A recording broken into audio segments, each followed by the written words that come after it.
Malvina Sheehy's search for an apartment on the Gold Coast is taking its toll. And I never thought so I'd be in this situation. I am basically homeless soon. The 71-year-old has been in a private rental while she's been on the social housing wait list for 2 years. She needs to move out by the end of next month, but is struggling to find an affordable place to live with vacancy rates at record lows. Do something for God's sake. We be on the streets. People are moving into their cars. People are moving in with family.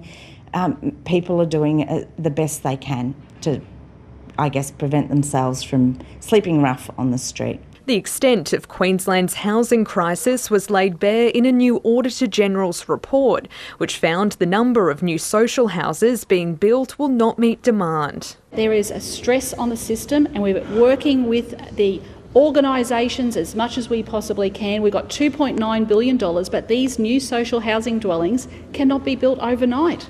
It is going to take time. We have working Queenslanders living in a tent and living out of their car, and the Premier is living in a social media bubble. Ms Palaszczuk denies she's out of touch. I do understand it.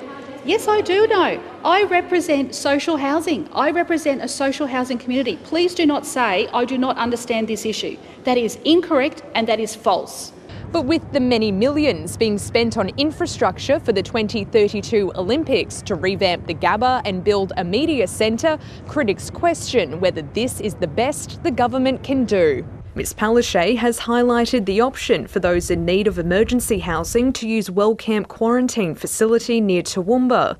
The 1,000-bed complex sits mostly empty. We are looking at all of those issues, but people sometimes don't want to move from their communities. Rachel Rieger, ABC News, Brisbane.